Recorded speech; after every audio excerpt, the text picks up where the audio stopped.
to the show, everyone. Thanks for being here with us on a Mexican Crossing Lines with your hosts, Cindy Gomez-Schempp and Duke Gomez-Schempp. You're listening to 88.1 FM, KPPPLP, Fargo, Moorhead, where we are adding local color to your airwaves.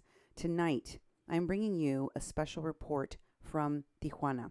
Duke and I were recently there, and we did a lot of interviews in the day and a half that we spent there, Duke. Oh, yeah. Mm-hmm. But Definitely. Tonight, we're going to, we cobbled together a show out of some of the interviews, and I'm bringing you some of the more important things that we did. The first shelter that we did interviews at was at the Agape shelter.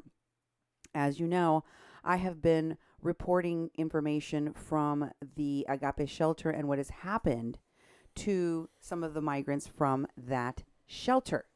So, it was very important for me to go back to Agape to talk to Pastor Albert Rivera and find out what has happened with some of the people that I interviewed, and do some follow-up with regard to those stories, but also interview other folks about their current issues, specifically with the lawyers group Otro, Lado, operating out of Enclave Caracol. So tonight, I will be sharing with you interview with Pastor Rivera about the women that were involved in the smuggler, the coyote, taking them over the border, offering to take them over the border in exchange for sex, doing this with minors. The Guatemalan that had been staying at the shelter working with Pastor Rivera at the Agape shelter. We will also be talking about what happened to those migrant women, girls that were kidnapped, that were trafficked, that were being smuggled. We will also do an interview with a migrant I'm going to name O.O. At the Agape shelter again, and he talked about his legal contract with Al Otro Lado lawyers for services. We will be covering some of the documentation provided to these migrants by the lawyer group Al Otro Lado, including a card that says that it needs to be destroyed before crossing the border. We will take a look at that because it's very strange to have a lawyer tell you to destroy evidence of your representation with them. So you really need to take a look at this. This is kind of a chilling piece of paper. And we'll take a look at some of the paperwork involved in a request for asylum in the United States, because two of the women that we talked to had crossed recently into the United States, and they got a really thick packet of papers, which included a list of the pro-bono lawyers. This is going to be interesting, folks. You're going to want to see this long list of pro bono lawyers, and then we will do an clip, a very short clip, actually, of an interview with a very, very soft-spoken young man named Alan. That's all we're going to call him. And this was the interview that I did outside of Enclave Caracol, the place where the lawyers were, the place where apparently Nicole Ramos was, because she messaged my guide and colleague in Tijuana doing news out there, Oscar El Blue Ramirez. She then emailed some folks saying that I had gone to Tijuana to harass her. So apparently she was in Enclave Caracol. What I was actually doing was interviewing migrants about what the lawyers are doing for them. I basically told folks on Oscar's live stream on that day what my interview with him consisted of. I'm not going to rehash a whole lot of that, but I did want to share with you a small clip of something that he told me about that lawyer's list that they all receive when they go to ask for their asylum, and what happens when you try to call a number on that list. Then I'm going to share with you some interesting information, kind of a follow-up to what we discussed last show, in which I told you that Wendy Fry of the San Diego Union Tribune had not mentioned me by name in an article she wrote exposing an FBI investigation into American Antifa-connected activists like Evan K. Duke III. But I'll also be telling you there's been a lot of activity at the Agape shelter after we went there. And I'm sure that place is always buzzing and very, very busy. But get a load of who most recently, like right after we went there, visited. It was Wendy Fry of the San Diego Union Tribune, folks. She went to the Agape shelter, interviewed many of the same people that Oscar and I interviewed, interestingly enough. And also, the group headed by none other than the co-founder of the Women's March, Paola Mendoza, Colombian actress. Paola Mendoza of Families Belong Together. That group also made an appearance, Families Belong Together, at the Agape shelter. We'll talk about all of it on tonight's show here on A Mexican Crossing Lines. But first, I want to thank all of you who supported our recent trip to California to the Association of Borderland Studies conference, where we were not allowed to film our own presentation or bring you live streams of what happened at the event, or even meaningfully participate in the conference. And we were banned really from asking a lot of necessary and pointed questions from these lawyers' groups. But I do want to say that I am very grateful for the opportunity to have gone to California. Oh, yeah. To be included in the papers, in the presentations that were there, because I did get to talk to activists. I did get to talk to media people, including a journalist from the Associated Press who was very interested in the work that I was doing. And so I got a chance to meet Oscar, and I got a chance to interview a lot of these folks. So I'm very grateful for all of you who supported us. We do want to go back and do it again and spend a lot more time in Tijuana doing more interviews. So thank you for your support. Thank you for all of the information that you continue to send us. I know I'm far behind. I apologize. I haven't been doing as many shows as I normally do, but I did get food poisoning this week. And I was kind of down for a while. Also, getting back from California and trying to play catch up. This is also cleanup week in our area. I don't know if you guys have cleanup week where you live in the U.S., but here in Minnesota on the North Dakota border, we have a week of basically people throwing out all their big garbage. But you can throw out anything. Like you can throw out a refrigerator or a couch, or can you throw tires out, or do they? Yep, too. You can throw. There's limits on stuff. Like you can't throw like 50 tires outside. Nope. Anyway, this means we've also had to do spring cleaning. So we're trying to get back up on the horse and bring you all the reporting that you deserve. Thank you for every message you've sent me. I haven't gotten to all of your emails yet, but thank you for continuing to support our work and send us information. Duke, how can folks get a hold of us and support our work? Definitely. And you got to watch out for that Minnesota food, getting food poisoning. It didn't come from Mexico. It came from Minnesota. It's true. If you want to get a hold of us, there's many ways to get a hold of us. And thank you very much for all of you that have. We very much appreciate it. You can call our message line, and this is for the people driving around Fargo-Moorhead, or people just want to call us instead of you doing an email. Excuse me. You can call 701-566-0917. Again, that's 701-566-0917. You can tweet us at media_PPP. You can email Cindy at kpppfm.com, or me, Duke, at kpppfm.com. You can follow us on Facebook, which you're looking at right now, at 88.1 FM Fargo-Moorhead, the People's Press Project of Mexi-Can. And you can also follow Cindy's public page on Facebook by searching at Cindy Gomez-Schempp. And also, we keep all of our shows and our audio files on kpppfm.com.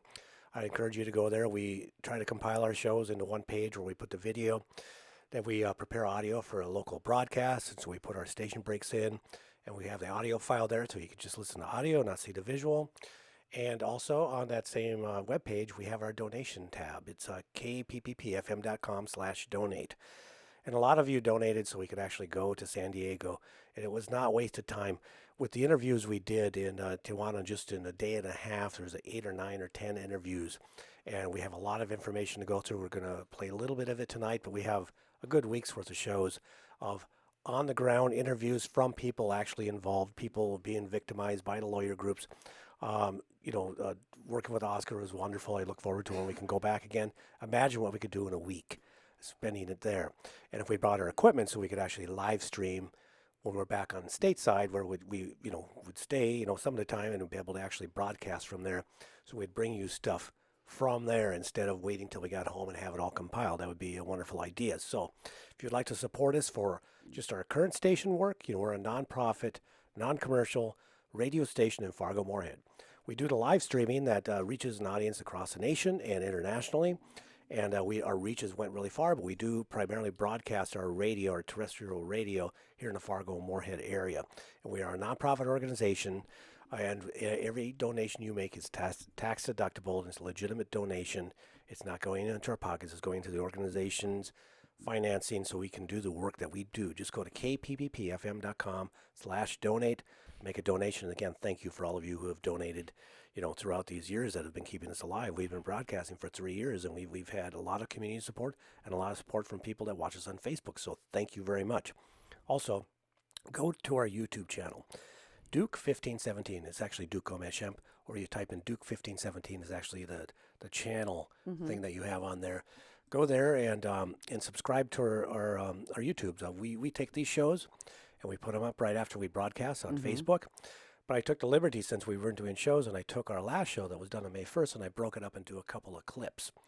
So I took the whole ABS conference, the unprofessional, hostile treatment from the leadership of the ABS conference, and did a clip on that, about a 20-minute clip. Yeah. Then I took the Nicole Ramos section, and I broke that into a section, so they're more digestible. I think that's about 58 minutes. And those on Duke 1517, those actual videos that have been uploaded are getting a lot more viewership. In fact, you go to the Association of Borderland Studies website, or just type it in Google and go to videos. Our video's on the top. So, I'd like to have those people watch that one, and they could spend 20 minutes watching to see what they did to us and how unfairly they treated us, but they need to be held accountable. And so I'm going to do a little more of that, breaking our shows up into smaller segments, because sometimes we can go 2.5, 3 hours, because we have so much information, and we have a really good show for you tonight. And thank you for your support. Yes, and I would ask that you guys share. I know that we get slammed on Facebook. People do not want us getting this information out to you. When we were in California and in Tijuana, one of the things that really stuck out to me was how 3 Alarm Fire, Nicole Ramos, and all of these activists were acting, both at Enclave Caracol, and how the people at the ABS conference reacted to Nicole Ramos's request to create a bubble around her so no one would ask her any questions that would make her uncomfortable. Yeah. And they still failed to do that, because we still got to ask a question. We still asked our questions. And it tells me that these folks are not used to being questioned. They're not used to having to answer to the public. They're not used to being accountable to anyone. Nobody is asking any difficult questions. They're getting all of these softball questions that very, pre-planned, they decide what they're going to do even before you get to the event. So it's all prefabricated. And what I feel needs to happen is for Americans especially to become aware of the fallout that is going to come after all of these migrants that do not get asylum are left, like in Mexico or in the United States. Because either way, they will be living in the shadows. They will be living in a country. They will be living in the shadows. They will be living without the ability to work openly. They will be living in fear that they're going to be deported. And what is that going to do to the Mexican economy, Mexican society, and what is it going to do on our side of the border? I don't think that these folks in these lawyers groups know or care. And while it may seem like it's not important because you should just accept everyone that comes over our borders and care for them. And in theory, yeah, if somebody's coming to our door and asking for help, knock knock, I need help. I'm fleeing some violence, something bad happened to me. It would be the same as if somebody came to your door in the night and knocked on your door and said, "My car just broke down the road, and it's freezing weather, and I need help because I'm not going to survive. Can you let me in? Can I use your phone? Yeah. Can I stay here until an Uber arrives?" Or right, right. We all have this level of humanity. We understand that. But if some, really intelligent activist working in tandem with many other activists on a campaign to try to shift politic and policy in this country thought that it would be good to have a car break down outside of your house every hour on the hour in such a way that not only were you not going to be able to take care of all the people coming to your door, but you're going to shut down that street with all the broken down cars and cause all sorts of problems that normal everyday people taking in someone that is in need of help would never expect or be prepared to deal with. What these folks are doing, again, it's not organic, it's unnatural, it's funded, not by the people requesting asylum and not by the people migrating. These are very important things for you to take into account, because the majority of the people that migrate have knowledge of where their end goal is. Nobody leaves their house and has no idea where they're going to end up. Nobody does that. Nobody that's sane. 2, they know how they're going to cross the border. In other words, they've either already saved money, borrowed money to pay a coyote to cross them over, or they've made some kind of an arrangement with someone. Like, I will smuggle some drugs into the United States in exchange for you letting me cross into the United States safely. I'm just telling you how these things work, how they have traditionally worked, what happens in these exchanges. Of course, they're all underground. They're clandestine. People don't talk about coyotes with in a good light, because these are usually people that are crossing folks that are undocumented and therefore in the shadows, who can be easily exploited for trafficking, for sex, can be robbed, can be raped. Most women making this journey know that. The majority of them go on birth control as soon as they're able to ovulate and have periods, if they're coming in this direction, because the majority of them will be raped. It is not if, but when you get raped along the way.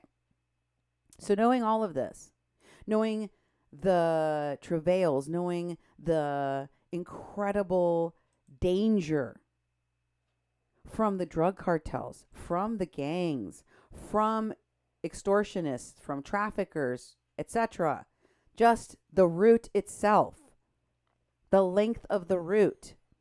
Most people know how there will be transportation, have already made arrangements for that transportation, know how they're going to cross. Most people already know how they're going to eat or sleep on the way. Some of them, many of them will tell you that they plan on hitting a well-known route that includes stops at shelters or places where they know that they can get a hot meal for free somewhere.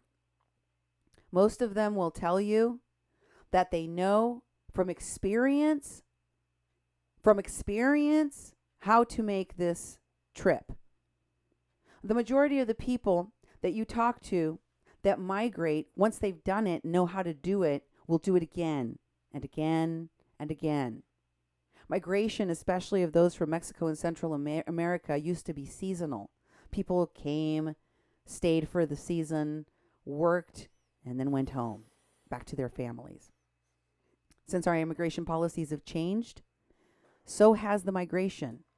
And one of the things that is completely inorganic about this is that thousands of people would get together, all leave without knowing a destination. With many of them do not have family in the United States or a soul to go and ask for any kind of sponsorship or support. Many of them don't. Think about how crazy that is. So most people that migrate are leaving with a goal in mind. I'm going to this state, to this town, going to meet up with my uncle, my sister, my cousin, my friend that has a job for me, waiting for me, that's going to help me get a job at this and such place. They know that. They come here with that in mind. Most of these people cannot answer these questions.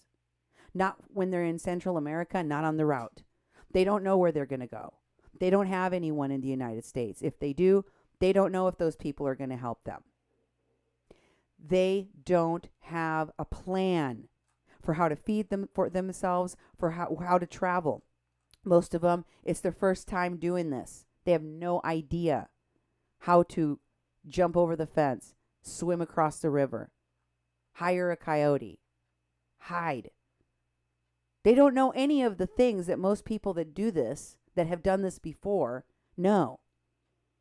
And under any other circumstances that were not completely fabricated and funded by Americans, they would not be able to make this trip.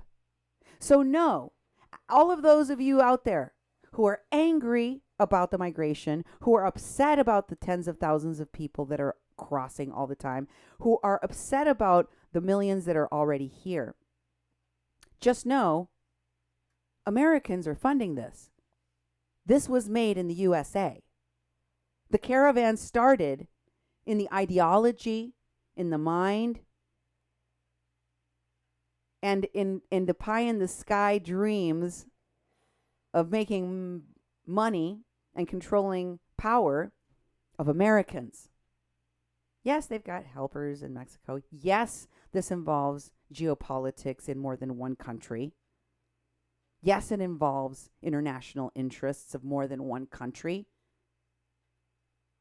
Specifically, even more than Mexico and Central American countries.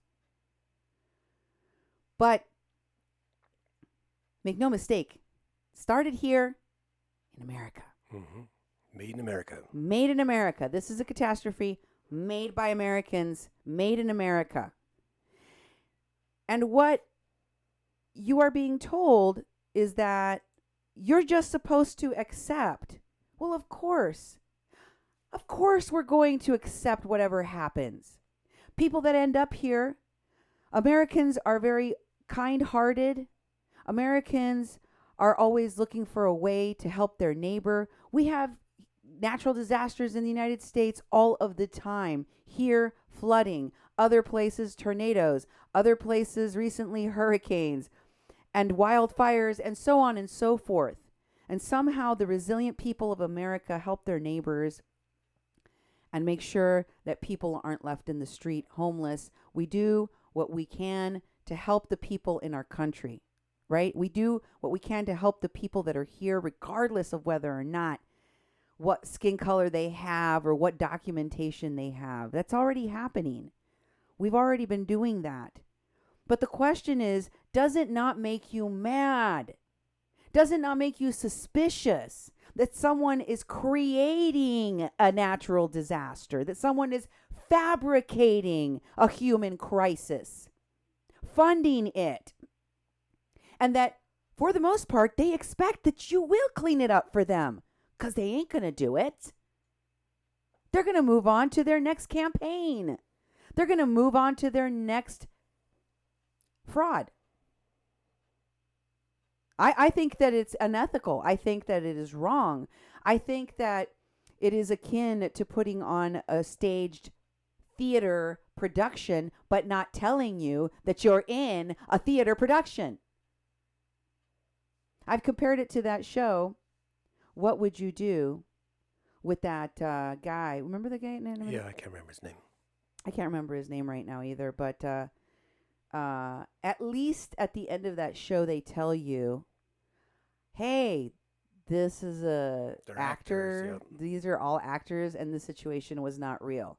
And this, they don't tell you because they need your heartstrings to be pulled to the maximum so that you can contribute to something they don't really care about. Don't you get that? They don't even really care about the outcomes for these folks. That's what makes me upset. Because those of us who have been working to protect the rights of migrants in this country, undocumented and documented, people of color that just look like them, like yours truly, a Mexican crossing lines. I don't want to be discriminated either.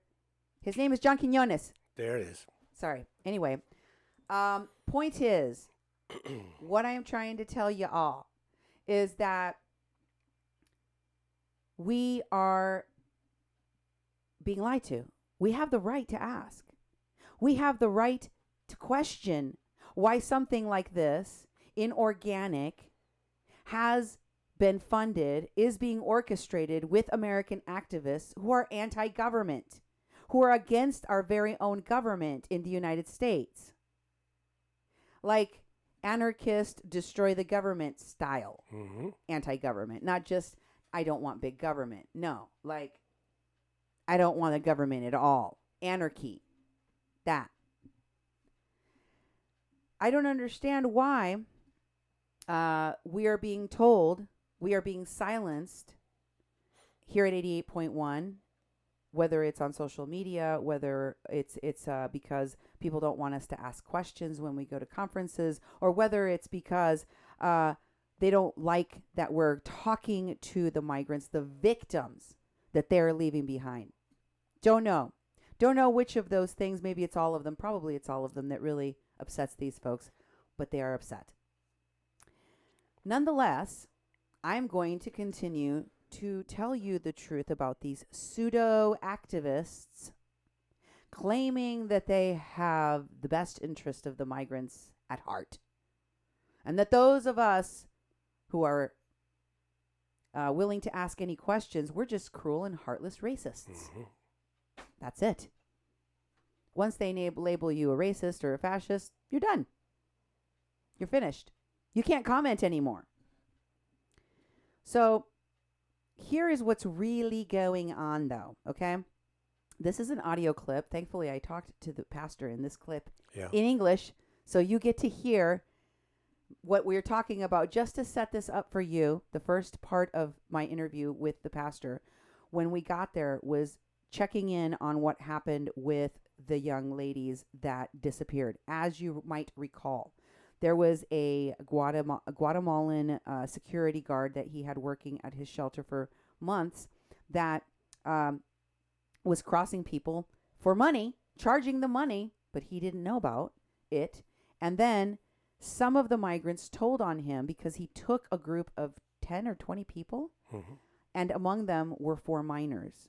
And one of the friends of those minors, who was scared for her safety, was like, got a whistle blow right now and tell on him. They confronted him. I showed you all of this in my past shows. Yep. So as it turns out, this migrant, the one that was the coyote that was taking people and crossing them, turned a couple of these girls over that he was going to help to cross, to smuggle into the United States, to a different coyote. Just handed him off. And that coyote kidnapped them. He kidnapped them, and there were some very tense moments. I believe that one of the girls who escaped, who is from Honduras, whose name he gave me, managed to go back to Honduras. She requested money from her aunt. Her aunt called the shelter because this girl contacted her aunt somehow in Honduras and told her she was so terrified of the kidnapping that she had just experienced at the hands of this second coyote, that this first coyote, the Guatemalan that was working at the Agape shelter, handed her off to, that she wanted to go back to Honduras because she was afraid for her life. She didn't want to end up dead in Mexico or in the United States. She didn't want to end up dead, period. And she was afraid that these coyotes, now that she had escaped, would want to come and find her because she could identify them and kill her. So she got money from her aunt and she went home. So that's what he's talking about. It's a little bit hard to understand what this is all about. Nemo, if you want to drop that this is an audio, maybe from time to time over the next, maybe a couple times over the next 5 minutes here while it's playing. This is Pastor Albert Rivera of the Agape Shelter talking to me about how more children from this shelter were traumatized. I need you to type words, my moderator, Nemo, into the comments of the show, allowing people to know that it is Pastor Albert Rivera they're listening to, and that this is an interview about the kidnapping of some children from his shelter, the Agape shelter, who almost lost their lives. They were taken against their will. One of them got away. Here is that clip. Received the money and gave her the money to go back to Honduras. Wow. I have her and I have two And of the them. person that escaped is the person that was... The person that escaped is in Honduras. But what did he do, the person that escaped? No, I'm saying that escaped the kidnapping. Oh. There's two women, two girls that escaped when they were being kidnapped, and the other ones kept hostage. I just heard you talking about that. When we were leaving, were you doing a live stream? No, I never do live streams. I saw, how did I know this? I think I lifted up and Did you send it to me? I record something where I send it, yeah, I send it. Okay, because I know, I was like, oh my God, two girls got kidnapped and they escaped and they were able to tell. And did they take them like to the end of the road or something and they were told going? No, what happened, well, she could tell you, but basically what happened is the coyote was in our shelter. Everyone trusted him, liked him. So, I didn't want to feel like I want to be their boss. So I empower them. Someone comes, okay, you give them bed. Let's go over here so we don't get the music in the background. I tell them, here's the bed. I tell them, here's the bed, and here's, you give them blanket and everything. When he does that, everybody liked him. Mm-hmm. Well, he was crossing people over and charging people money. We didn't know. But then he took 6 people out of here. When he took 6 people out of here, he turned them into another coyote to cross them over. That's when they kidnapped them. They kidnapped some people, and the 2 girls escaped. When the 2 girls escaped, they call someone here, an immigrant from here. They call all the way from over there from Honduras, and they say, oh, I fear for my life. I need some money. I need to leave Mexico. I cannot be here. They're after me. They know me. They send 7,000 pesos. So she receives the 7. They said, please do a favor. Get this money out and give it to my niece. So they got the money out, gave it to the niece, took her to the bus station, went to Mexico City, and then to Honduras. And then that's when she said, well, what happened is they caught us. They were going to jump us over, cross over, and everything. But what happened, they took us to a house, and then they said that the owner's coming, we need to get out. So they got a young man, and they kept them locked in one of the rooms that didn't let them go, and just took the girls. And they were taking the girls different places, and then the girls wanted to get away. Okay, let me out. I'm not interested no more. and they didn't want to, and everything. So, one of the lights, what happened is they stopped the vehicle there, and then the two girls just ran out, and the two minors stayed there with the baby. So these are the ones that escaped. And what happened to the other ones? I heard that one of them, one way or another, came out on the news that they were wanted, that we were making police report, and everything came out. So one way or another, they released them down to the border to try cross. The 14-year-old girl, no mom, no dad, and it looks like she's in New York City, and detention center. But the other 17-year-old with the boy, with the 1.5 years old, he's still missing. We don't know where he's at. The young man that was held hostage in a room, we don't know what happened with him either. Pastor, is there a place we can speak that's more quiet? Yeah. Where we can do a live report about what you're talking to me about? Because I don't want to make you regurgitate the whole story, but this is an incredible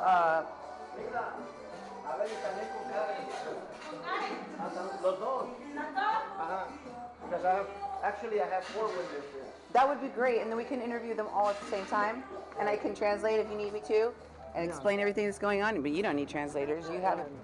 This place is amazing, Pastor. It's so big. Well, they wash their clothing. They put it like Yep. that. They're immigrants. They play They there. have basketball court. I have the rooms here on one side, on the other side. How many people can you house at once here? I have had up to 220, Wow. but right now I believe I have about 145. But Do when you- everything do you- gets real packed and everything, I do like tents and everything, and we have them here. We put 'em Okay. here. Yeah. And this protects people Dios le from. bendiga. Buenos días. Con permiso. Is this additional housing also? No, this is the church on this side. Okay. All right. But I think I left my keys. I'm gonna need to go get my keys. Oh, it's no. open. Open sesame. Oh, wow. Yeah, this is where we have our meetings. This is the worship area. Yeah. So we set up a room in that worship area room, which was much more quiet to do interviews. You saw those interviews with those young ladies. There was 4 of them.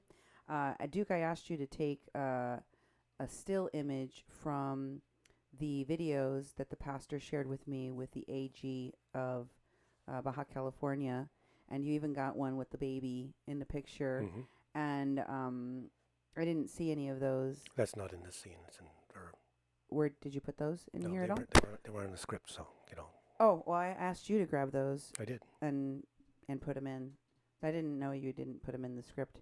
But there was a third girl that was the 15-year-old that's pregnant that's not pictured in the set of photos that you saw circulating right now on the screen.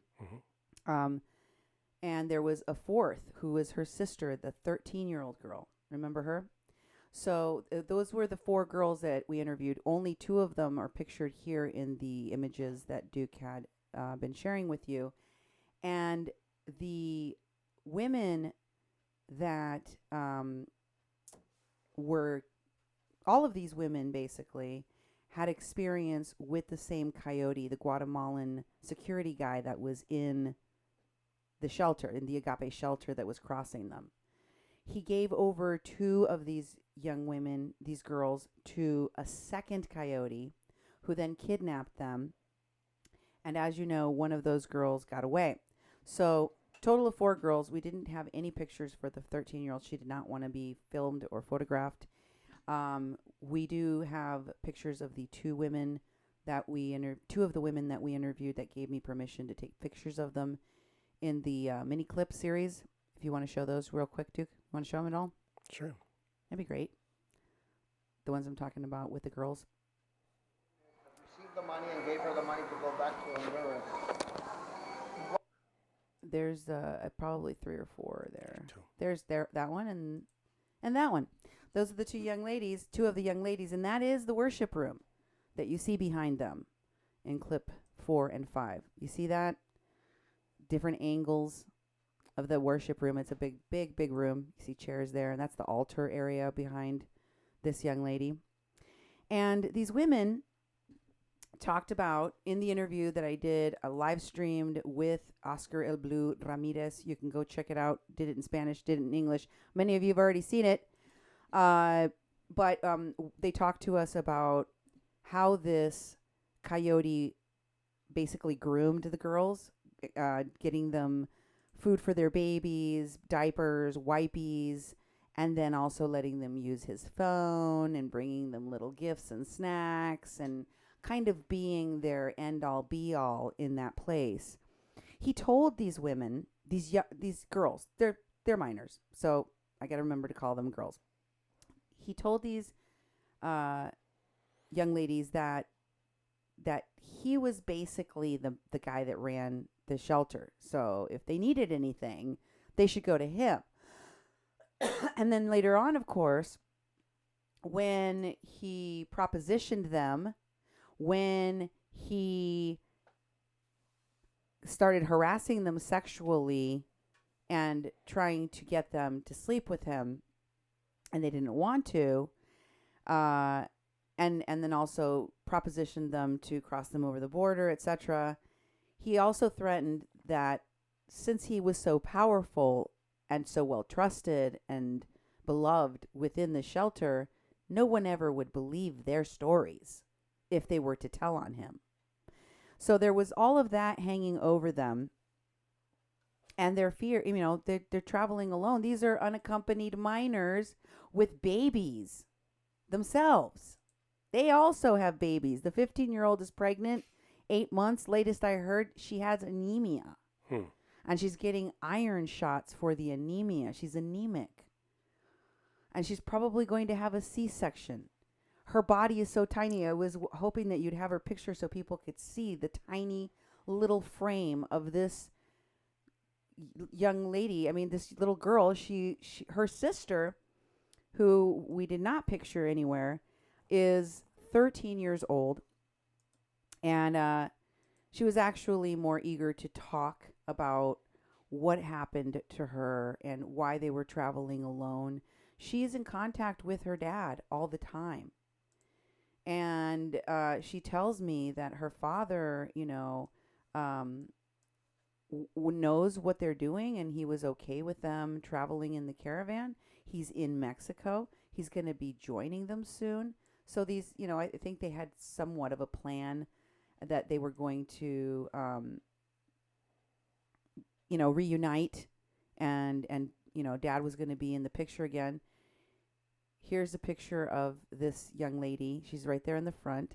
That's the 15-year-old who's pregnant. And her 13-year-old daughter, you see how thin this young lady is? I mean, she's truly, truly, truly a very petite. She's 8 months pregnant, folks. This is an 8-month pregnant 15-year-old girl. 15 years old. That means she was pregnant at 14, right? Yeah.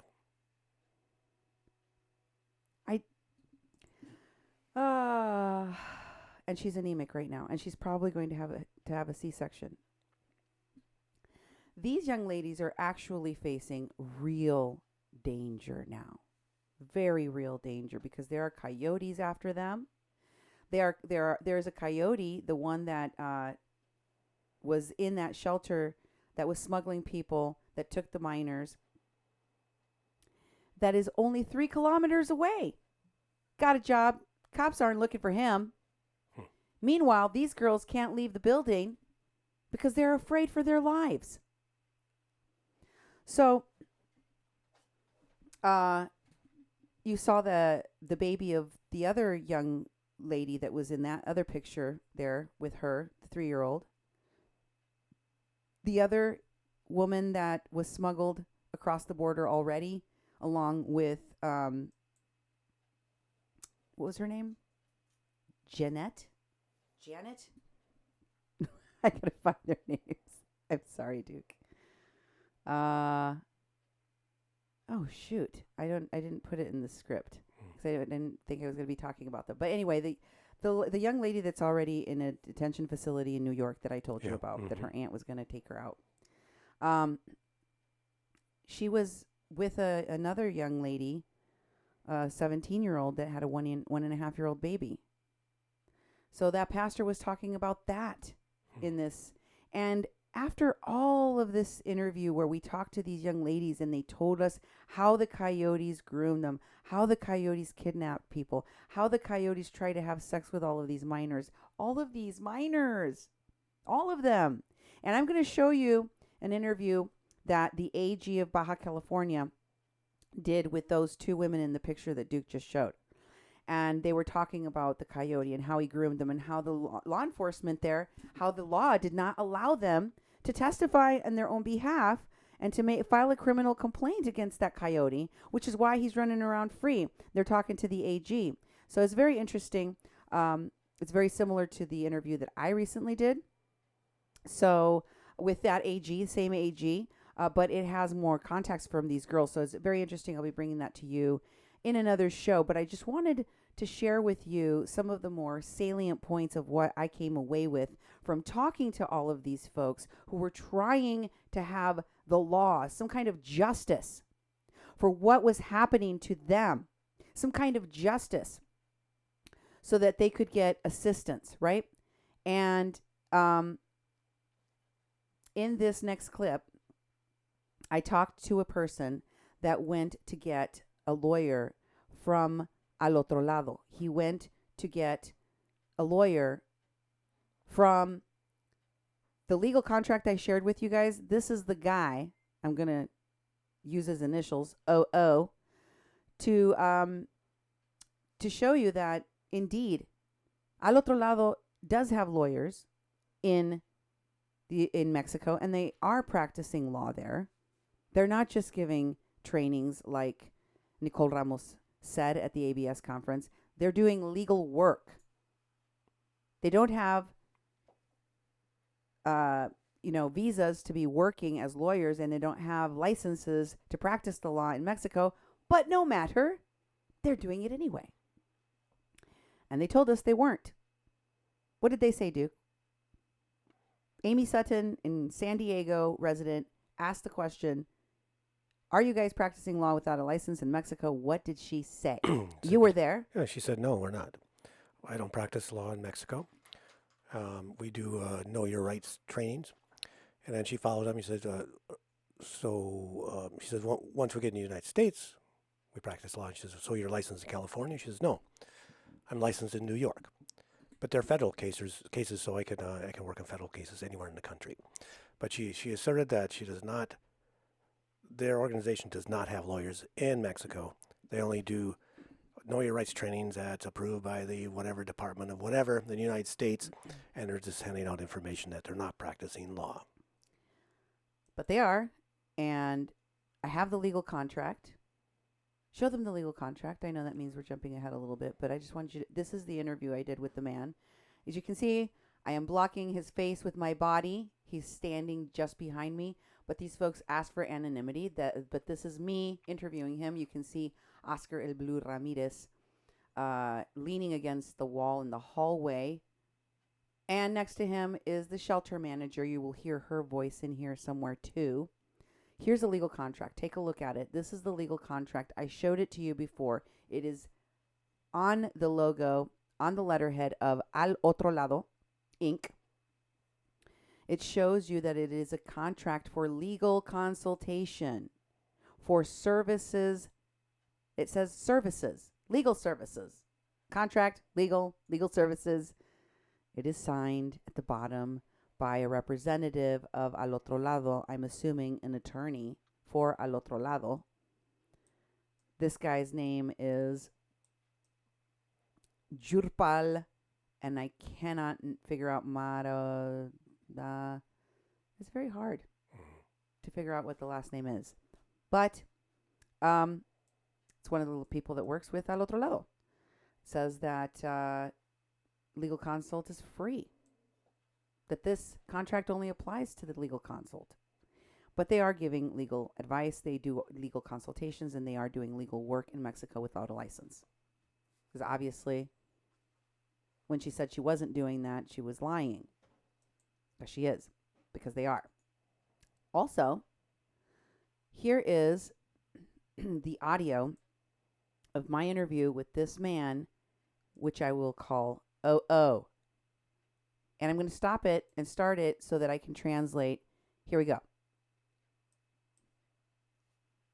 Eso es lo que dijo, pero no hay nada para respaldarlo. Además, ella dijo que ellos... That's what she said. I was telling him that I had been to the conference, the ABS conference.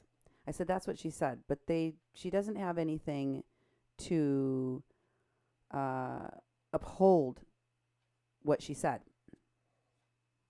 No están haciendo trabajo aquí. Ellos solamente, porque les preguntaron, ¿ustedes están haciendo trabajo como... They said they're not doing any legal work here because they were asked, are you guys doing legal work in Mexico? licenciados en México sin tener una Without a license? certificación legal de poder hacer ese trabajo allá? No, nosotros no estamos haciendo eso, dijo. Nosotros No, we're not doing that, she said. no estamos asesorando a... We are not giving anyone legal advice. A mí me preguntaron, ¿tiene familias residentes o qué? ¿Son residentes? They asked me, do you have family that are residents or what are they? Ciudadanos, le dije yo, rapidito me empezaron. And or are they citizens? And I said yes. And they said, oh, it'll be very fast. Tomar nota Sí, ahí. es que es un caso para ellos y Entonces- eso ellos les pueden... And then people talk over each other. Oscar there says, yeah, it's just a case for them. And they can make sacar dinero. Yo quería, money off of it.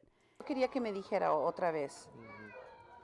Ellos vieron su caso y le dijeron, tú vas a tener asilo político. Ellos So I want you to explain that to me again. They saw your case and they told you you would get political asylum, correct?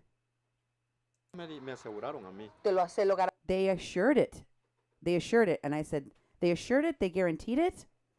garantizaron. Me lo aseguraron. Sí, dijeron, vas a... Yes, they assured it to me. They guaranteed it. They told me. Tienes tu asilo Y le dieron- automáticamente te la You have automatic asylum.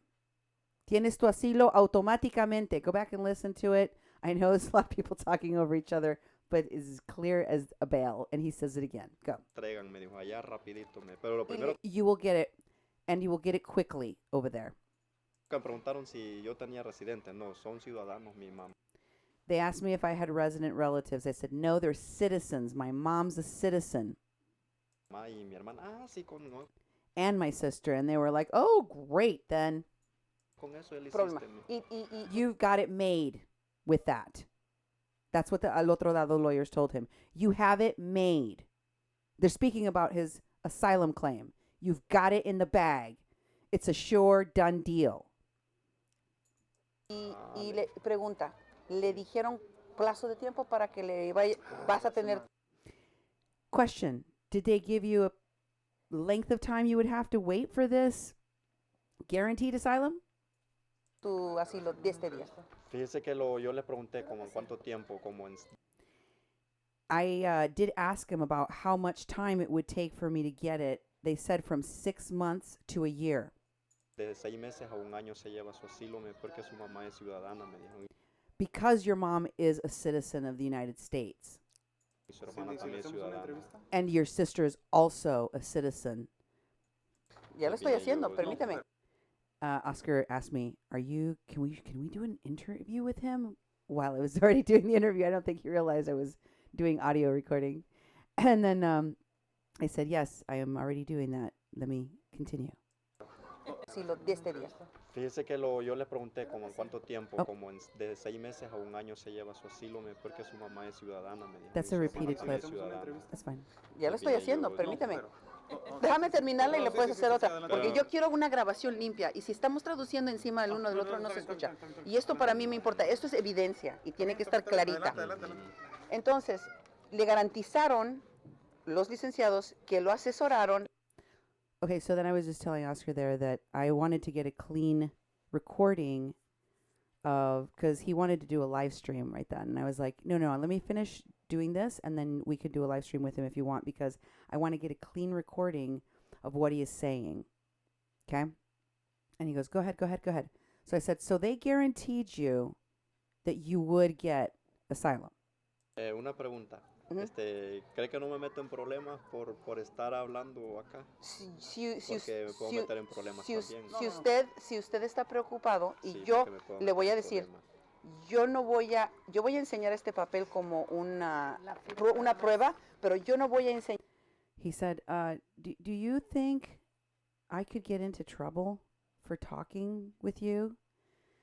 And I said to him, I am going to use this paper as evidence of what they said to you.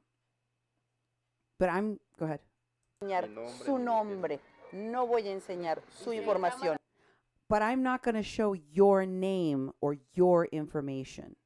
So I am explaining to him, I am going to give him anonymity, which is why I didn't show his face in the picture, which is why I'm not showing his face now, and I'm not giving you his name, because he wanted anonymity. Yo voy a enseñar la información de ellos. Sí, de ellos. Este I'm going to show their information. licenciado, estas personas son las que yo estoy investigando. These lawyers, this organization, that's what I'm investigating here, not you. No a usted. Y menos mal que la hermana es lista. Me parece. Quiero saber qué le dijeron estas personas. Fíjese que bien raro. I want to know what these people told you. Okay, let me tell you. It was really weird. Porque yo llegué, me senté y lo primero, ¿tienes familia al otro lado? Sí. Because I just arrived, I sat down, and the first thing was, do you have family on the other side? Sí, les dije yo. ¿Tienen documentos? Sí. Yes, I told them. And they asked me, are they documented? And I said, yes. Sí, les dije. ¿Están legales? Sí, le volví. Porque ya And then they said, are they legal in the U.S.? And I said, yes. son bien listos ellos. ¿Qué clases de documentos? Unos son Because they're really, smart. And they were like, what kinds of documentation do they have? residentes y otros son ciudadanos. Ok. ¿Quiénes son ciudadanos? Mi mamá. Some of them are residents, some of them are citizens. And they said, okay, who were the citizens? And I said, my mom. ¿Y quién más? Una hermana. Le dije, And who else? And I said, one of my sisters is also a U.S. citizen. anotaron allí. Solo no sé qué anotaban ellos ahí. And they were writing that down. Well, I don't know what they were writing down, but they were writing things down. Y entonces vine yo les dije, pero ellos están allá, pero como de mí no quieren saber nada. But the thing is, they're over there, but they don't want to know anything about me. He's referring to his sister, his family members in the U.S. O sea, pues yo he venido aquí desde El Salvador, arriesgándome y he sufrido I've come here all the way from El Salvador, risking my life. mucho desde allá llegar hasta este país y que hagan eso es una burla, lo que ellos And what these people are doing, he's referring to the lawyers. It's a joke. están haciendo It's a con nosotros, mockery. los inmigrantes. With us, it's a mockery what they're doing to us, the immigrants. Porque deberían de hablar lo que es, porque Dios mira lo justo y lo injusto. They should tell the truth about what they're doing, about what our chances are, what's true and what's not true. Because God sees what is just and what is unjust. Y solo nuestro Padre Celestial que está en el cielo sabe cómo hemos sufrido para llegar And only our Holy Father in heaven knows what we have suffered to come here. a este país, queriendo pasar para el otro lado, no sé. Trying to come to this country to cross al otro lado. No, this is like done. So, we had a very short interview with OO, and what he had to say was that he didn't trust these folks because they didn't really give him that many questions. The very first question was, do you have citizen relatives? The answer to which was yes. The answer to which they said, you get asylum immediately. You get asylum. Guaranteed. And he was very concerned about that. He wasn't sure if he should trust that because he was very concerned. I think you left out one of the timestamps on the. I know you did because there was a piece of it that that was missing. But he repeated that he had been guaranteed asylum by these lawyers at least 3, maybe 4 times during this interview. And it was very interesting to me that his assessment of what was happening was that he felt that he was being exploited for money. Here is the legal, there's a little sheet. It's called Destroy. This is what they gave him along with his file number. Stapled to this piece of paper you see on screen right now was a file number and a website where he could go in and check on his file, his legal case, which they are giving him assistance with in Mexico, in Tijuana. And it says in English and in Spanish what you're supposed to do with this paper. It says this paper allows you to access photos of your documents with your information. All you got to do is enter the address that it's at the top of this card and search for in the search bar. And then you put in your record number, your birth date, and your PIN number. And then it says share all the information on this card with someone that you trust so that you can access it if you need it. Before crossing the border, destroy this card. Destroy the card.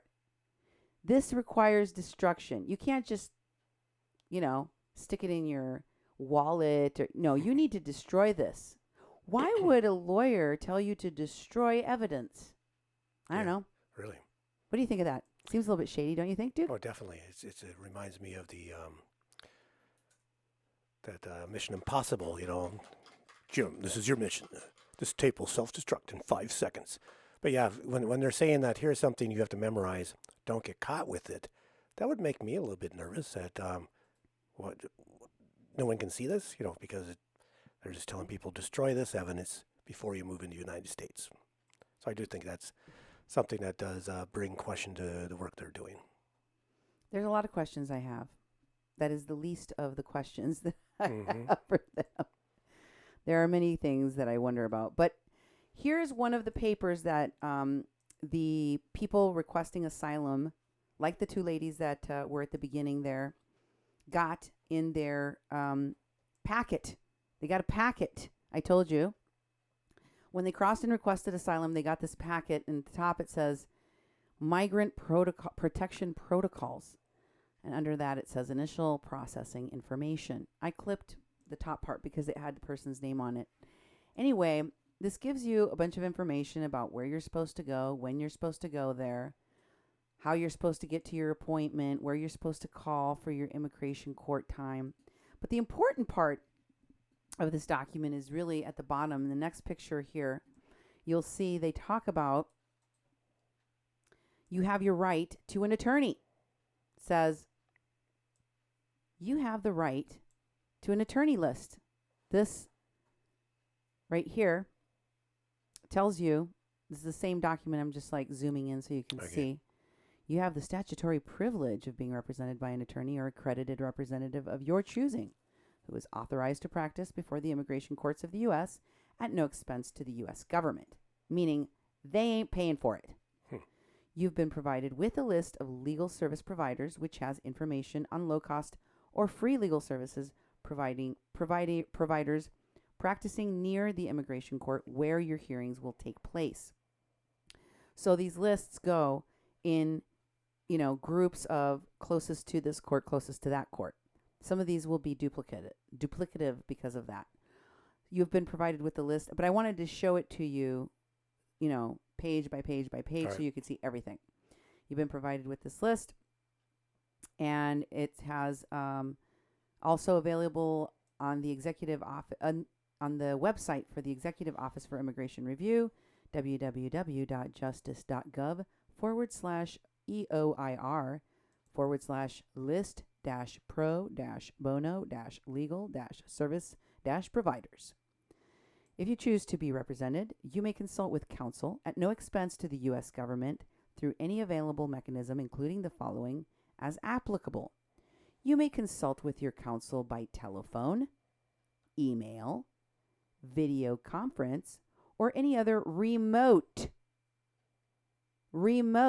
communication. Why would it say remote there when the Al Otro Lado lawyers are meeting with people directly in Mexico and even in Central America? Huh?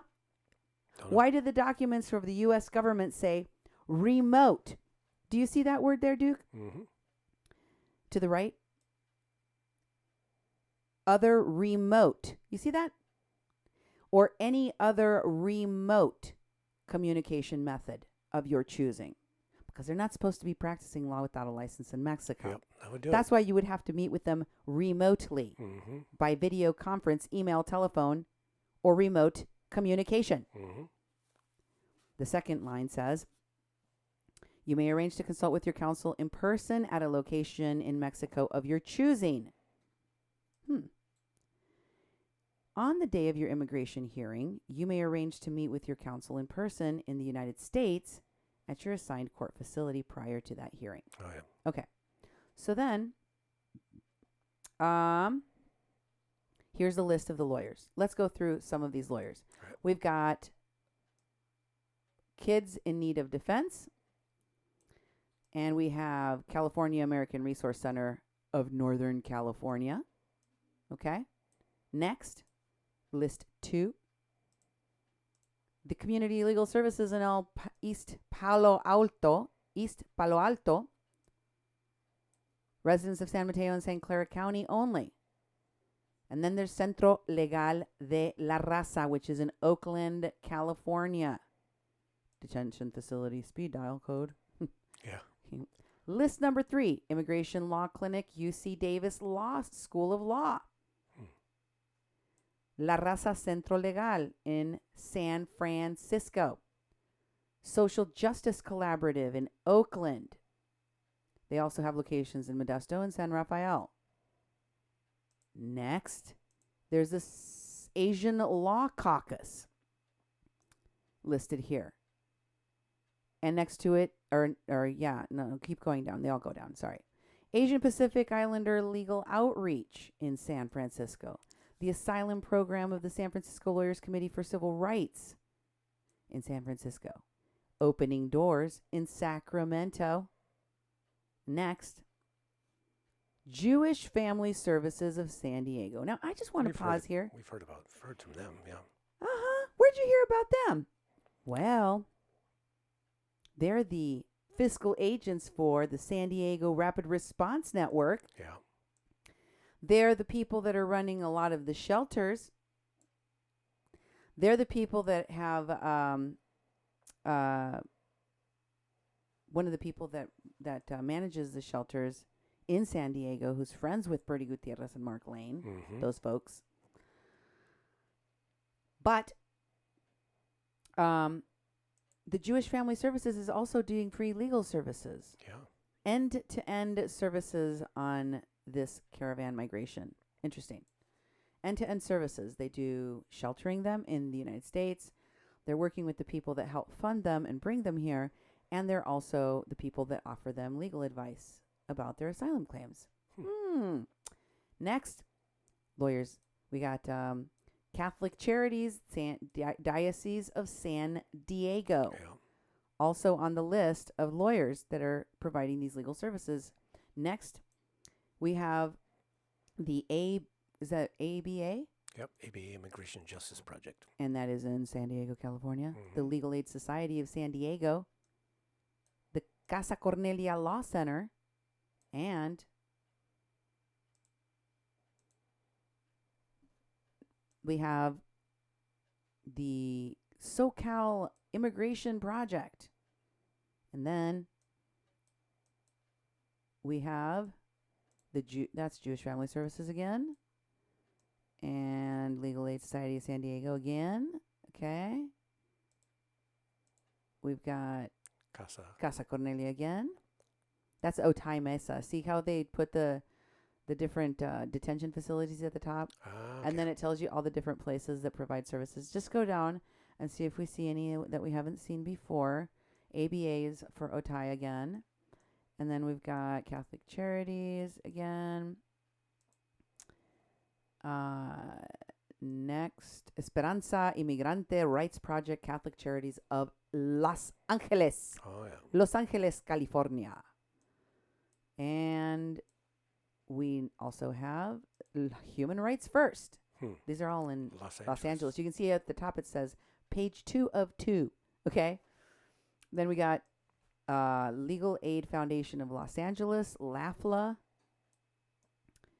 And also we've got Public Council in Los Angeles, the International Institute of Los Angeles, El Rescate in Los Angeles, and the Immigrant Defenders Law Center. Those people work with the Minority Humanitarian Foundation. Those people work with Al Otro Lado. Those people are working very closely with the Families Belong Together folks. But I haven't seen El Otro Lado listed here yet, Duke. No. Did we miss it? No. CHIRLAC, the Coalition for Humane Immigration Rights in Los Angeles, making an appearance on the list. That's it. And that's all, folks. And I didn't see Al Otro Lado, but the strongest firm, the group that has the most people, the most contacts, and the only ones for which I could even find people that were actually represented, clients in Mexico, is Al Otro Lado. Yeah. Is Al Otro Lado. They ain't on the list, folks. I don't know what happened to the list. How did they not make it on the list? We're scene 6 because we got more. Oh, that's 14. We got to go to slide 6, and then we'll get to number 14 here. I don't think I have a number 14. Yeah, you do. There is. There's more. There is. I told you. We've went through all these already. Nope. Let's go through 14, please. 14. Number 14. This is number 14. Okay, then it's There kind. There we go. Thank you. I found it finally. Sorry about that. That's all right. Kind. Kind, Immigrant Law Defenders Law Center again. Now let's go to CHIRLA. Okay. 15. Okay, Esperanza Immigrant Right Project, Human Rights First, Legal Aid Foundation of Los Angeles, which is LAFLA, CHIRLA. Can you move it down a little bit more? I just want to make sure that we got all of them. Yep. Now let's go to 16. There's no 16. Yes, there is. I don't have it. Okay. And let me see if I can find 16 so we can make sure that we don't miss any of these. I already have. I thought you didn't have it. I know I didn't have it in the list. I'm sorry. What happened? Okay. Legal lawyers list. Lawyers list. Number 16. Here we go. We got ABA, Legal Aid Society of San Diego, Casa Cornelia Law Center. This is for the San Diego, California Immigration Court system. So the ones in San Diego, folks, these are all of the ones in San Diego for number 16. Are you on the right one, honey? That's number 16. Is that number 16? Oops. You're right. I was on number 6. I was on number 6, folks. Number 16 is Imperial Immigration Court. And number 16 is SoCal Immigration Project and Catholic Charities Diocese. And finally, number 17, which is for the Adelanto Immigration Court. Adelanto Immigration Court. You've got Human Rights First, Legal Aid Foundation of LA, and Esperanza Immigration Rights Project. So what I found is that Al Otro Lado is not on this list, even though they have the majority of the presence in Tijuana. And what I also found is the majority of the fundraising and all of that is directed to Al Otro Lado. And what I also found out was that nobody answers these calls. The ladies that I told about that showed me the packet in the interviews that we did with Oscar El Burra Ramirez told us they couldn't get anybody to answer the phone. That's why they don't have lawyers. What were you going to say, Duke? Well, with all those resources, all those printed up numbers, and the people, I heard the people telling you, no one answers their phone. We actually can't get a hold of anybody. I thought, well, geez, we should start calling all these numbers and see what they say. But it's like the people in need that have been handed these documents, supposedly to help them. They're supposed to call these people, and they said, we can't get a hold of anybody. So there's no one there to help us. So it's very much staged, and they're given information that's not useful for them to use, How many, I know that you can't remember every interview that we did since we started at Agape and all the way to the next day, because we interviewed about 4 girls in that one room. Then we interviewed 2 more migrants. Then we left there and we went and did interviews on the About border. 11 or 12 or 10 or 11 is what I count. Out of all of those people that I talked to, nobody had been able to get a hold of lawyers on this list. Yeah. Nobody. I know that's not like a giant number, but it's all of them. Mm-hmm. Exactly. Out of all of them, none of them were able to talk to attorneys on this list. What does that make you think? That's bogus. Something's going on. Mm-hmm. So we went to Enclave Caracol the next day, guys. We went to Enclave Caracol, and there was a ruckus because we went there to talk to actual migrants and get firsthand accounts of what these lawyers are really doing. And we couldn't find that they were actually helping folks. So this is what the building looks like. It is ginormous. There's 4 stories. You can see there, 2 in pink, 2 in blue. This is some of the dialogue from people that are in Mexico watching Blue's live stream. Veronica Larson said she wonders why somebody hasn't reported them and gotten these folks out of Tijuana. Everybody knows what they're doing, and they don't want that, and they're not supposed to be doing that in our country, she says. Mm-hmm. And then this is the street. These are all images from the live stream of Oscar El Blue Ramirez, who did the live stream from Tijuana with us. Mm-hmm. He started live streaming when the people in the Enclave Caracol started filming me and him outside interviewing migrants. And there was a ruckus inside. Duke, I missed the ruckus. What did you see happening? There was a lot of squirreling around going on inside the building. Oh, most definitely. When Oscar Sidney was interviewing this man, and across the street, and the scene you just saw was across the street up against the wall and businesses over there. And Oscar whipped out his phone and he said, "This is what's going on here, folks." And he started talking. And in the building has really dark glass, and some of the windows are covered with pieces of paper. But all of a sudden, people started stirring. I saw this guy run all the way to the top floor. Wow. To the roof. Ran up the stairs like 3 steps at a time. Holy crap. On the 3rd floor, there was more like, it looked like an office setting. This woman was standing there, and she whipped out a walkie-talkie and started talking. Then she whipped out a computer and started typing. Then she whipped out a phone and started filming.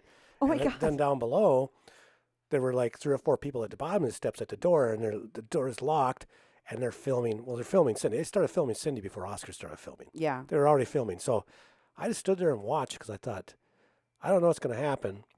And Oscar's really not doing anything aggressive. He's just talking about what's going on, and he's asking questions. Are you working here? I mean, what are you doing here? What are you doing there? And the door was closed, and he didn't get within, 5 feet of it. He stayed in the street, and that was, you saw in the street, it's a very commercial street. Yeah. In the center of town with the big arch and stuff, it's an iconic spot in Tijuana. That says Tijuana right there. Mm-hmm. Welcome to the city.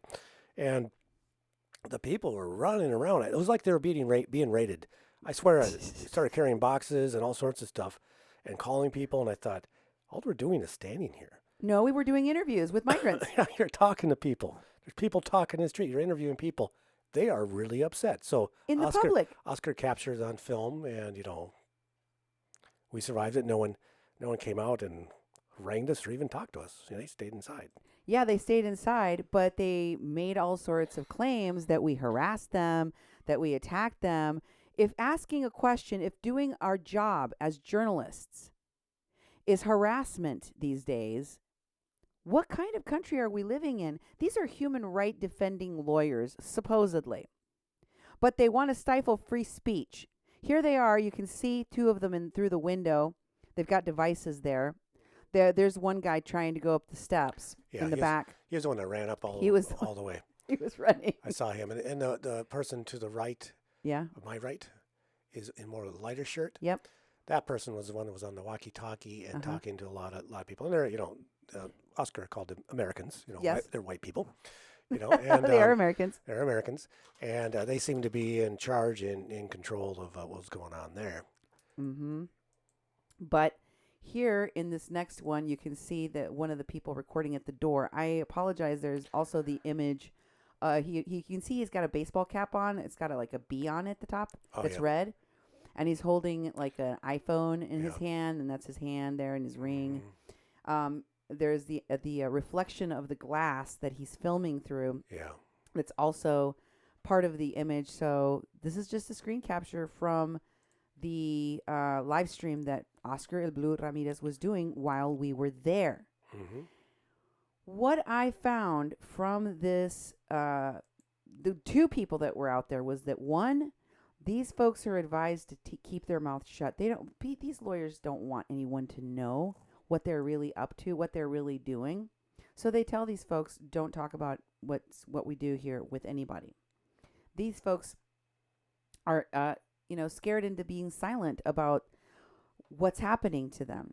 And sadly, what that means is they're not really telling everyone that this is an ongoing scam, although some of them are becoming very aware that they are being scammed, like the interview with OO that you heard, where he condemned what they were doing, and he said that the exploitation of these folks, of their cases, of their pain and suffering, God knows what they have suffered, and that these folks aren't telling them the truth. And he did not like it. He did not like it. And also, this young man, I'm going to show you a picture of Alan, the person I interviewed here. Here's my interview with Alan. You can see this is also from this live stream. Oh, I didn't show the Enclave Caracol building. There you could get a better shot of the full size and scope of this ginormous building. There's some people walking by for scale. Yeah. You can see there's the door there in the middle at the bottom where that guy was filming. And in this next picture, which is across the street from this building, you can see me kind of partially cut off my head there, but there's a piece of Oscar's ear. This is him live streaming. Yeah. That's the kid I was interviewing. You see me back there? That is the young man I was interviewing. He looks to be about 12 years of age. To me, he actually said he was 21 years of age. He told me his name was Alan. Alan was very alone. Very, very alone. Alan wanted to get to the other side, was promised that he could go. In one part of the interview, he told me, they told us that we could get asylum here, but it appears that they've lied about that. They told us we would get asylum, but it appears that they had lied. The two young ladies we interviewed in that worship room at the Agape shelter said they were told they could get asylum. This is something I heard again and again. I let you listen to one of the interviews where they were promised that no ethical lawyer guarantees an outcome to any client under any circumstances. No ethical lawyer would take a case that they didn't know that they could actually win. Not one as hard as an asylum case, not one as difficult as the law, which is immigration in the country of these United States. No lawyer worth his salt or with an ethical bone in their body would do it to thousands of people. No lawyers that I know of tell their clients to burn their documents or to destroy their documents. Destroy. Destroy this before you cross the border. I don't know how that continues to happen, how it is allowed to happen, but it's happening, folks. I wanted to play a small audio clip. This is a very, very short clip of what he told me that happened to him when he went to cross to get. He begged me, with these eyes that just cried out for help. Can you help me? Do you know how I can get a lawyer? I felt like he was sitting outside hoping that someone inside that was working with the lawyers, which he told them that they won't help him. The Otro Lado people inside Enclave Caracol would not help him, he said. He said that they brought him in and they let him sign up to do a training. They took down his information and everything. but he doesn't feel like it's going to go anywhere. They're not going to give him a lawyer.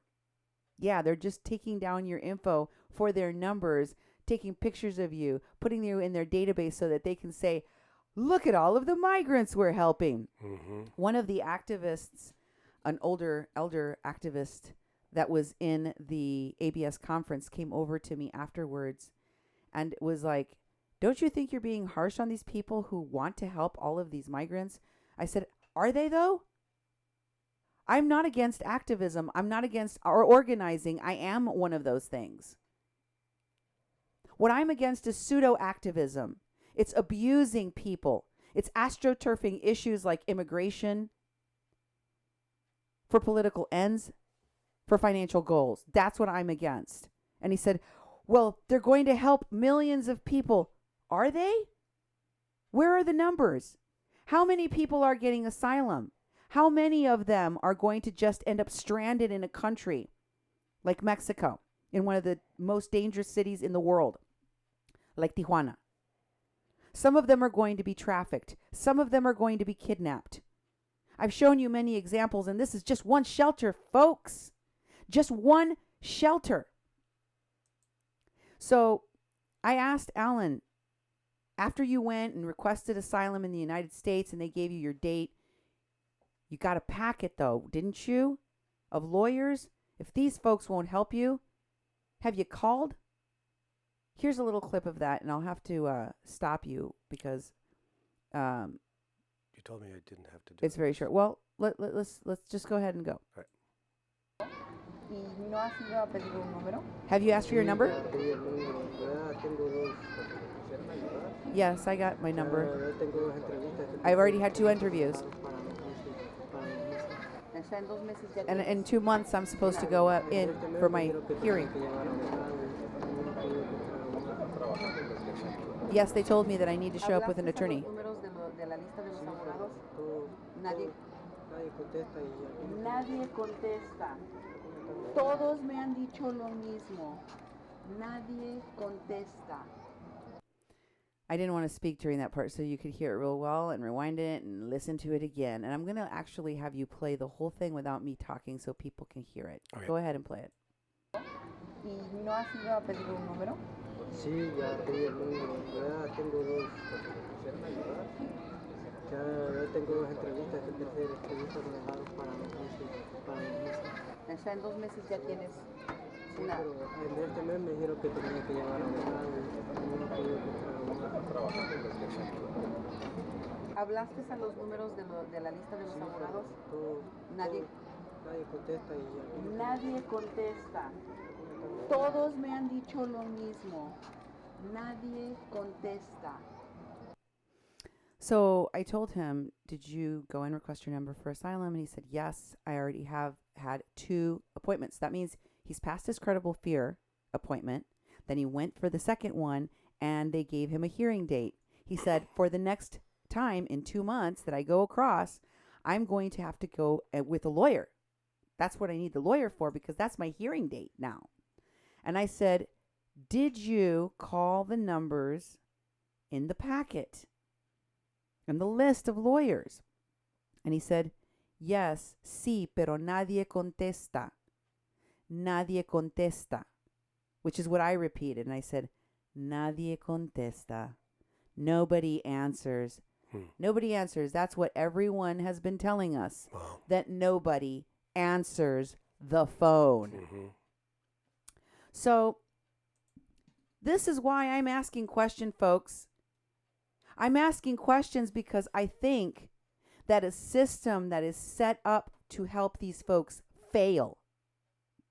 In the missing clip from my interview with OO, the lady that's the manager that's next to Oscar in that picture says to me, the folks at Otro Lado and Enclave Caracol, the lawyers over there, told them, what did they tell you? And she asked one of the migrants, she's like, and then she explains, basically, what they're counseling them to say at the border makes them lose their cases. What they're counseling them to say makes them lose their cases.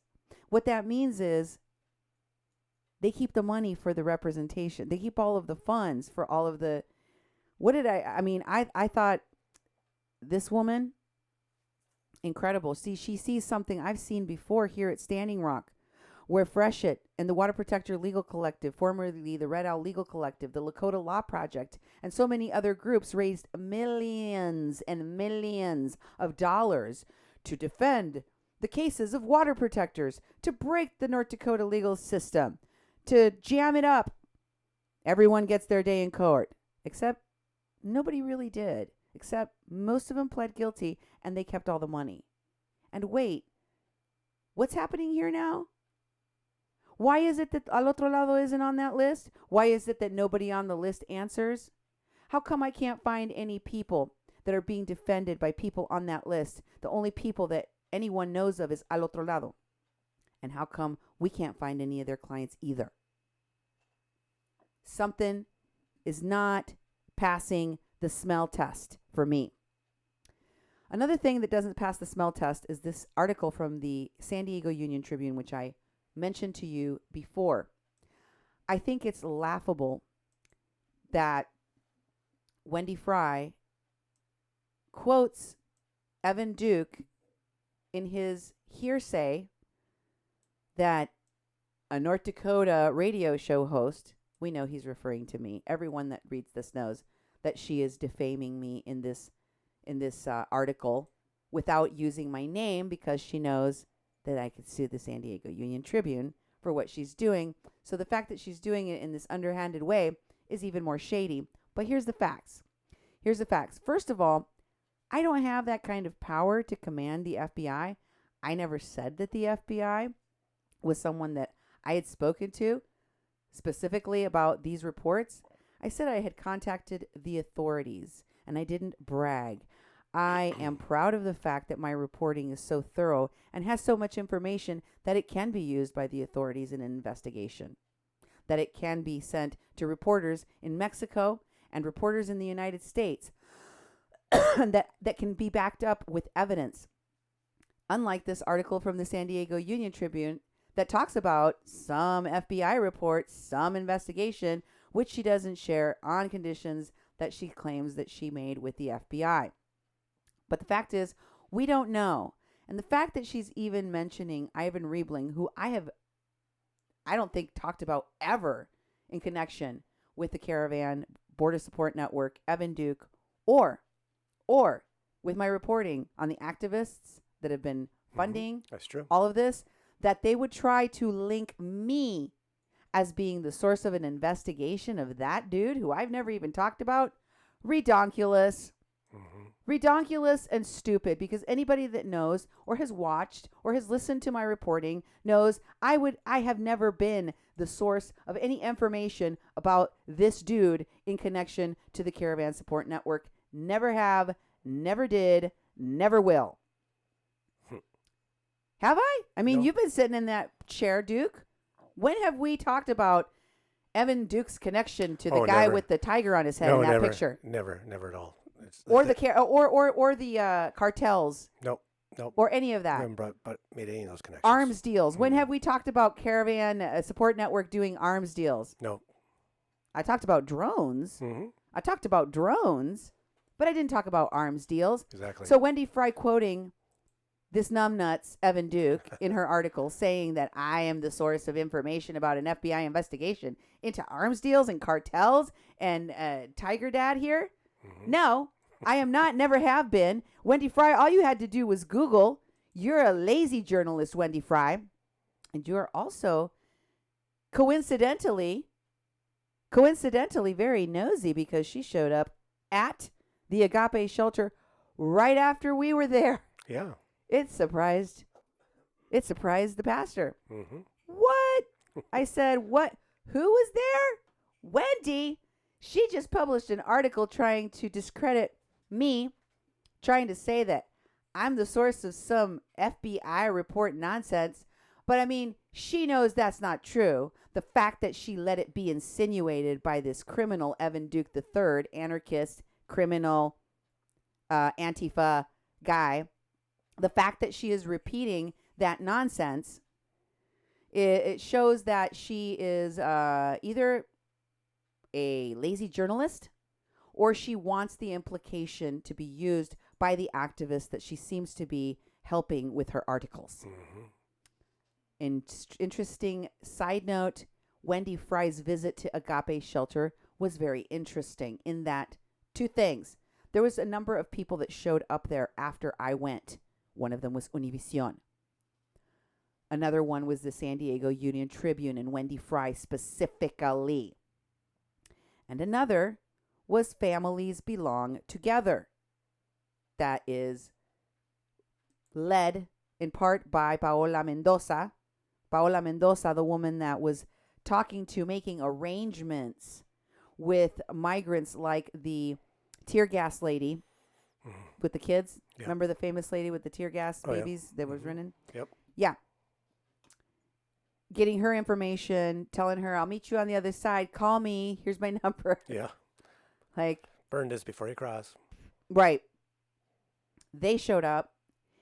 And here's the interesting thing about Wendy, though. Wendy told the pastor that a previously kidnapped unaccompanied minor that was wrangled, given drugs by the Caravan Support Network activists, wrangled and somehow smuggled into the United States anyhow by the same immigrants working with the activists in the Caravan Support Network, Carlos, that Wendy was friends with him.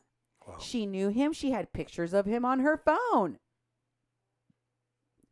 Isn't that interesting? Mm-hmm. Isn't that an interesting coinkydink? Yep. Wendy Fry knew that unaccompanied minor child that happened to be kidnapped by the very same activists that she's been writing about, including Lilith Sinclair, the sex worker, a.k.a. her real name is Kiara Horsley. Mm-hmm. I saw Kiara today, Duke. Oh, yeah. She was in Texas, Duke. Kiara was great. in Texas, in a courthouse, getting arrested. Well, she was actually getting a trespassing warning. Nemo, can you please drop the link? Nemo, my moderator, my friend, my son, who I'm sure is diligently listening to my show. Will you please drop the link at the very top of the show to the Indigenous Rising Media video that I shared on my page today. I shared it on my page in a watch party because when I saw Kiara, I wanted y'all to see her. I was driving around in my car at the time it happened, and I was like, that's Kiara Horsley. That's the sex worker that was sleeping in the streets and inviting Carlos, an unaccompanied minor, to sleep in her car. This is one of the activists that was arguing about whether giving migrants in the caravan marijuana was a bad idea or not. This is one of the activists in the WhatsApp chat that the Pastor Albert Rivera shared with me, where these activists are recognizing the fact, accepting the fact that they had kidnapped a minor, unaccompanied minor, Carlos, and that they were distributing drugs to the migrants in the caravan, distributing drugs to the migrants in the Agape shelter. Incidentally, Wendy Fry has written a lot of real cool, interesting articles that seem to be very favorable to these folks. And right after I left there, after she had just written and published an article trying to defame me, trying to discredit me as a reporter that has been talking about these migrant Caravan Support Network people, she shows up at the shelter. Talk about how she knows this migrant child that was kidnapped. She was friends with him. She had pictures on her phone. Interesting. And you know who else had something to say about this article?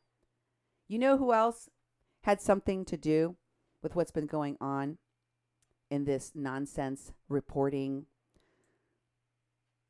Nicole Ramos. She couldn't help herself. She had to tweet about it. She had to tweet about this article. And also, she had to take the opportunity to extrapolate that this must mean that Cindy has been saying the cartels are supplying Ivan Riebling guns to sell to Evan Duke. I came up with all of that nonsense, which I have never talked about or shared on my show. Look, when I tell you things, I show you evidence. Don't I? Don't I always bring you the evidence? Oh, yeah. I record it. I show it. I photograph it. I got you documents in here. This is a show replete with evidence Formerly, I was a paralegal. I like to put together my shows like I would a case before the court so that you can make an informed decision. That's all I'm doing, folks. And these folks want to lump me in with some Ivan Riebling person that looks like he comes from a Las Vegas show with his tiger. I don't know what's going on there. Mm-hmm. And saying, I've been talking about the cartels and the connection. No, what? She says, kind of wondering, this is Nicole Ramos's Twitter, Luz en la Frontera. What a joke that Twitter handle is. Makes me laugh every time I hear it. Kind of wondering if federal defenders everywhere are laughing at the idea that the FBI is investigating plot to purchase guns in Mexico for a border revolution.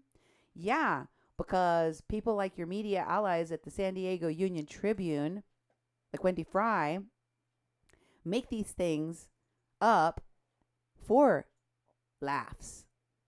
They are a mockery of journalism, I think. She continues, I was always taught drugs move north and guns move south because gun sales are highly regulated here. Yeah. And then she cites the San Diego Union Tribune.com article. I'll share that in the comments, or Nemo will, in the comments of this show. It's all the way at the top. And then she goes on. Keep going down the thread, please. She says, is this even a real investigation?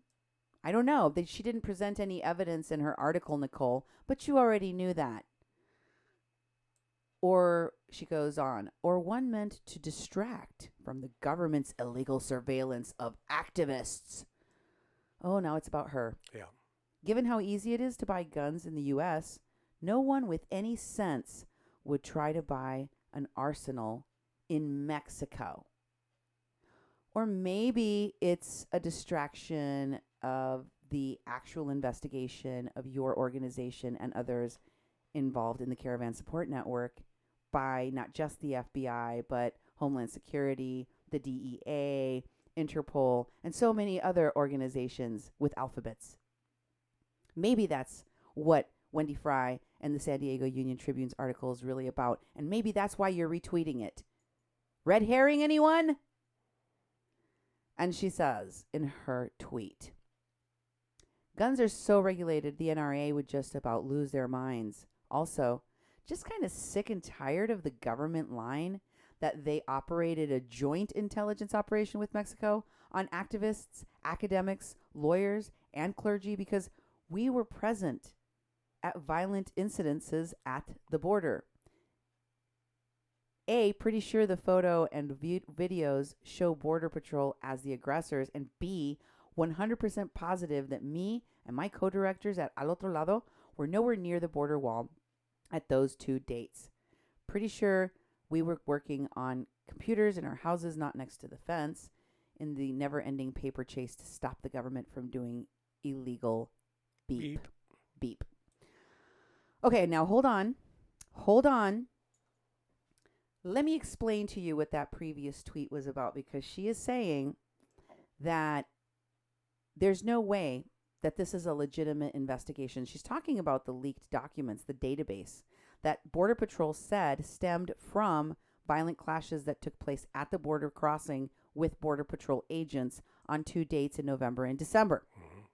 Stemmed does not mean is the entirety of the investigation or is the only ongoing investigation, because as Miss Fry's article recently stated, there is an FBI investigation. There's more than a half a dozen agencies, over a dozen agencies that have received copies of these reports.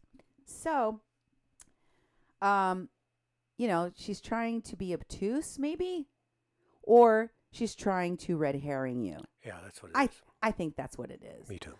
Wonder why this Wendy Fry article that writes so favorably about all the people I'm connected to and always writes favorably about people in the Border Support Network that I'm working directly with would be doing a distracting article with a guy that has a tiger on his head and connecting it somehow to me. Isn't it laughable that my friends would do that for me? Why are they doing it? Maybe they're trying to distract you from looking at the horrible government of the United States. And what about all the other governments that are investigating you, Nicole? Are all of them crazy? Are all of them wrong? Is Interpol wrong? Are all of them investigating you for the wrong reasons? Are you the victim of everyone? Maybe. That's what she wants you to believe. But here is what she said at the end about yours truly, a Mexican crossing lines. Of course, they won't say the radio host name. She goes, but what do I know? Apparently, a radio host in North Dakota bragged on her show about reporting the tip. No, I didn't report this tip. Yeah. What I reported after a group of people in Texas were visited by law enforcement and lied to law enforcement on one of the live streams I showed on my show at one of these camps along the border that are being investigated by law enforcement. I contacted those authorities and told them. And I talked about that on my show. Mm-hmm. I said, yes. Also, guess what? Mr. Myron Dewey of Digital Smoke Signals, when he crossed the border and got questioned by Homeland Security for 9 hours, said that Homeland Security mentioned my reports when they questioned him.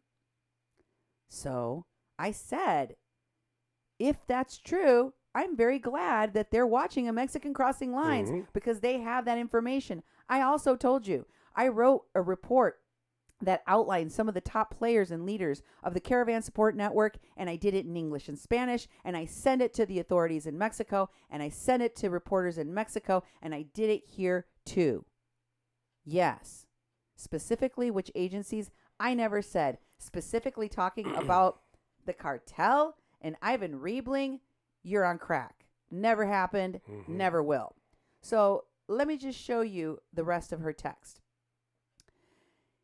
She says, if the FBI is taking tips from that lady, God help federal law enforcement. She also believes I'm like public enemy number 7, super dangerous, all 114 pounds of me shouting about the rule of law.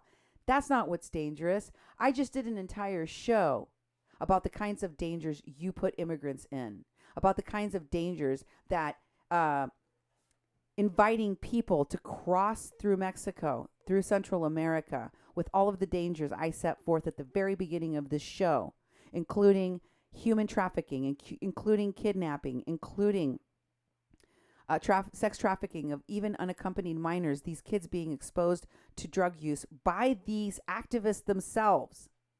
All of the things that I have shown you in just one show, all of it encouraged by lawyers that have gone into Mexico, into Central America, to tell these folks, come on up, we got you. Come on up, free legal services, come on up. Only to change the tune when they get here. Only to abandon them completely when they reach the border. Only to keep the money for the fundraising that they've done to give these folks legal advice they're not getting. That's the dangerous part. And the danger to the sovereignty of Mexico, to the border, the danger and the violent clashes that these folks have created, will continue to create, that's what I'm concerned with. And I'm going to keep on talking about it here on a Mexican Crossing Lines with your hosts, Cindy Gomez-Schempp and Duke Gomez-Schempp. We're going to keep bringing you more of this reporting from Tijuana. Next time I will have more interviews to share with you. Oh, yeah. I have a stunning interview with a Mexican that's been in this country, taken back out and brought back in. And he will tell you how easy it is to cross the border. And he will tell you what's going on in the detention facilities in the United States with regard to asylum seekers from Central America right now. But first, I want to mention a couple of things that are happening in the state of South Dakota and the state of Texas, where I recently saw Kiara Horsley, where I told you I saw Kiara Horsley, the kidnapper, one of the people involved in the kidnapping of Carlos. And they're protesting 2 bills. In South Dakota, they're protesting a bill. And in Texas, they are protesting bills. And you know what these bills are? You know what these bills are about, Duke? These bills are about how these protesters could be charged. They are what some of these activists are calling attempts to suppress protests. Here in South Dakota, there's a group of people, including pipeline protectors from the No DAPL protests here in North Dakota, like the Indigenous Environmental Network. All of them are currently involved in what's going on with the caravans. And Dallas Goldtooth joined a group of others, including the Indigenous Environmental Network itself, the Indian Collective, the Sierra Club, mentioning them many times, and Nick Tilson of I3P, P3, I3, what is it? IP3. Thank you. IP3. All of which who were present at the No DAPL protest are suing the government of South Dakota and recently are banning the governor of North Dakota, Governor Noam, from going to the reservation, the Pine Ridge Reservation. Do you think that's petty, Duke? Yeah, when It's it a little comes bit to petty. being a governor, yeah, for sure. Don't you think it's petty of the reservation to deny the governor Well, entry into the I don't see how it connects to the reservation if it's about a protest thing. It just doesn't. If it's about tribal sovereignty, thing like tribes can ban people, but many of those reservations are open. That they're a combination of state-owned, private-owned land and reservation land mixed together. I don't know how they'll actually enforce that, but it can be done.